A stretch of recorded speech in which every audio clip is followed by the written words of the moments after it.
आज फाइनली इस साल का दी एंड होने वाला है, जिसमें बहुत लोगों ने बहुत कुछ गंवाया है। किसी ने काम, किसी ने घर, किसी ने शहर, तो किसी को गांव ने बुलाया है। जब ये साल शुरू हुआ था ना, तब ना जाने कितने ही लोगों ने कितनी उम्मीदें, कितनी आशाएं बांधी थी इसके साथ। मगर 3 महीने बीतते ही मानो जैसे सब कुछ पानी और धूल में मिल गया हो। फर्स्ट ईयर्स और सेकेंड ईयर्स के कुछ ही एग्जाम्स तो हुए थे और फाइनल ईयर्स के स्थगित हो गए थे। जिन्होंने इतनी मेहनत की थी एक डिग्री के लिए ताकि अच्छी जॉब मिल सके, उन्हें भी इसके कारण महीनों इंतजार करना पड़ा है। कईयों ने अपनों को खोया है तो कईयों से दूर कईयों का दिल हुआ है। किसी ने आंसुओं में दिन गुजारे हैं तो कईयों ने सिर्फ उम्मीद में। मगर इन सब में किसी ने ये सोचा कि आखिर इसी समय में हमें अपनों का महत्व भी समझ आया है। इसी समय में रिश्तों की इम्पोर्टेंस पता चली है। इसी में जहां हजारों खर्च किया करते थे, वहां मात्र से भी कम में गुजारा किया है। इसी लॉकडाउन के चलते जहां कभी छुट्टी ना मिलने पर बच्चे अपने पिता से और पत्नियां अपने पति से शिकायत किया करती थी, उनकी शिकायतें भी दूर हो गई। जहां सिवाय किताबी ज्ञान के कुछ और भी ज्ञान महत्वपूर्ण होता है, उसकी महत्वता का भी ज्ञान हुआ। मंदिरों में घंटियों की शोर से पंछी भी सुर लय कीर्तन किया करते थे और इस कोरोना के फैलाव से उनकी सुर भी धीमी पड़ गई है। और अब हम अपने ही लोगों के साथ कुछ चुने हुए, कुछ चुराए हुए पल जी रहे हैं।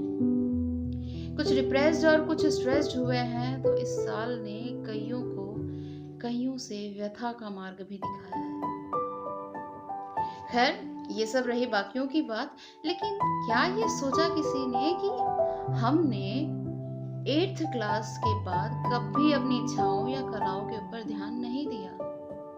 9th में सोचा 10th के बारे में और फिर शुरू हुई सोच करियर बनाने में। किसी को गाने का शौक था तो उसने साइंस लेकर उसका सुर ताल पकड़ लिया।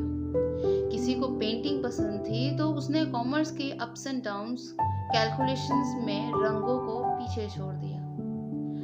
किसी को लिखना पसंद था तो बस थ्योरम से लिख पाए, फिजिक्स और मैथ्स के। मगर इस 9 महीने के लंबे अंतराल ने हमें इतना वक्त दिया कि हम ये सब के बारे में सोचें और उन्हें वापस से जिए।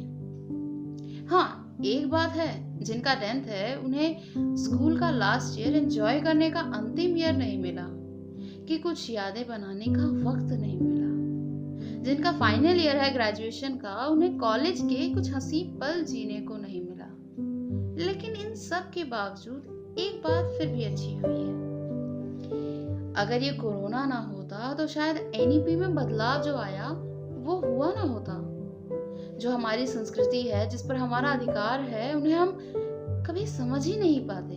अच्छा, एनईपी का मतलब नेशनल एजुकेशन पॉलिसी, जो शिक्षा से रिलेटेड है। ऑब्वियसली हमारी शिक्षा परिधि को जानना हमारा धर्म और अधिकार दोनों है। बस शायद इसीलिए ये महामारी का चढ़ना इतना बड़ा बुखार है। चलो, अंत भला तो सब भला, all's well that ends well। बीतते वर्ष के साथ हम इस साल के बुरे वक्त को भूलकर जितनी भी अच्छी बातें, यादें और रिश्ते जुड़े हैं, उन्हें जीते हैं और आने वाले साल का बाहें फैलाकर, दिल को साफ रखकर और मन में नई खुशियों के लाइट्स जलाकर, उम्मीद का दिया लेकर, दिल में जगह बनाकर 2021 का स्वागत करें।